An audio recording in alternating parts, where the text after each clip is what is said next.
Thank you, Mr. Chairman.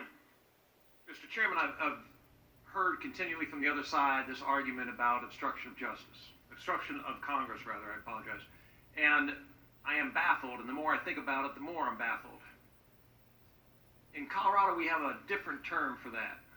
We call it a campaign promise.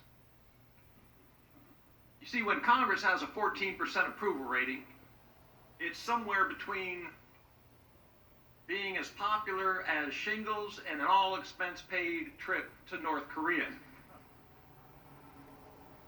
We have a national deficit, a national debt of over $22 trillion. We have a deficit of over $1 trillion this year. We were sent here to obstruct this Congress. We were sent here to make sure that this power of the purse is actually exercised around this place. We were sent here to make sure that we didn't nationalize and ruin health care.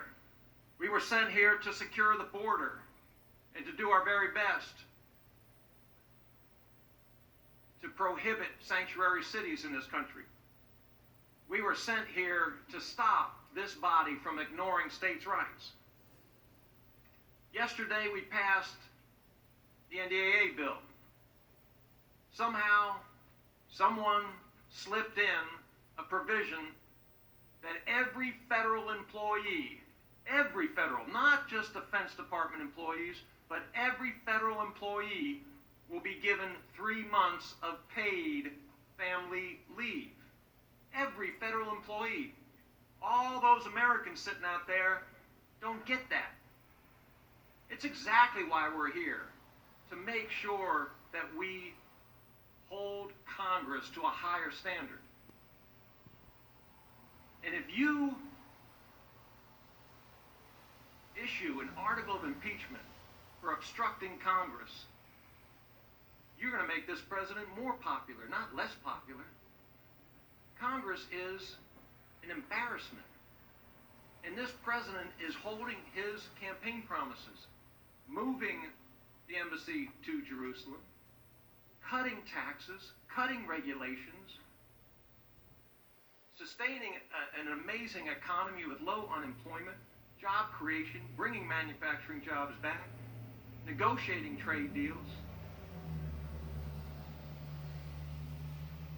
I think that we should be talking about how we support this president, how we support this agenda, and not how we undermine the positive direction that we are going in this country. And with that, I yield back.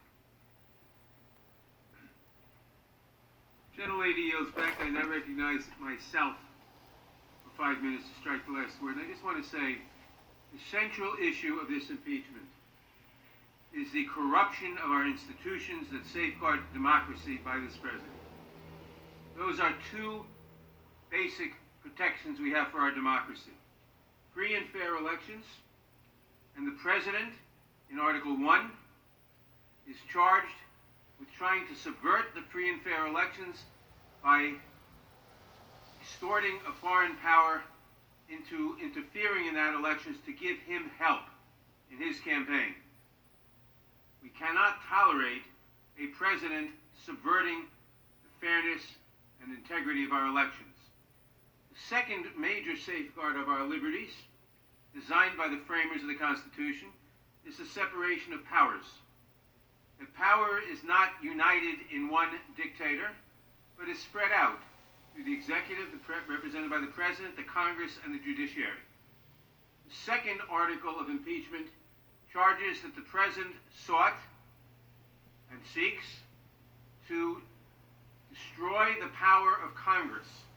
Congress may be unpopular, and maybe we should be reelected, or maybe we shouldn't be reelected. That's a question for the voters. But the institutional power of Congress to safeguard our liberties by providing a check and a balance on the executive is absolutely crucial to the constitutional scheme to protect our liberties. Central to that is the ability to investigate the actions of the executive branch, to see what's going on, and to hold the executive, the president, or people working for him accountable. The second article of impeachment says that the president sought to destroy that by categorically withholding all information from an impeachment inquiry. Now that is different from contesting some subpoenas on the basis of privilege. Some may be contestable, some may not be, but a categorical withholding of information. We will prohibit anybody in the executive branch from complying with any congressional subpoena, no matter how justified. We will make sure that nobody in the executive branch gives any document to Congress with respect to this inquiry. It is a subversion of the congressional power to keep the executive in check. So whether you think Congress is behaving well or badly, whether it's popular or unpopular, if you want a dictator, then you subvert the ability of Congress to hold the executive in check. What is central here is, do we want a dictator? No matter how popular he may be, no matter how good or bad the results of his policies may be, no president is supposed to be a dictator in the United States. When I hear colleagues of mine arguing that Congress is unpopular, and therefore obstruction of Congress is a good thing, this shows terrible ignorance or lack of care for our institutions, for our democracy, for our form of government, for our liberties. I, for one, will protect our liberties, will do everything I can to protect our liberties, our democracy, our free and fair elections, and the separation of powers that says Congress and the President and the judiciary check each other, and nobody can be a dictator. I yield back.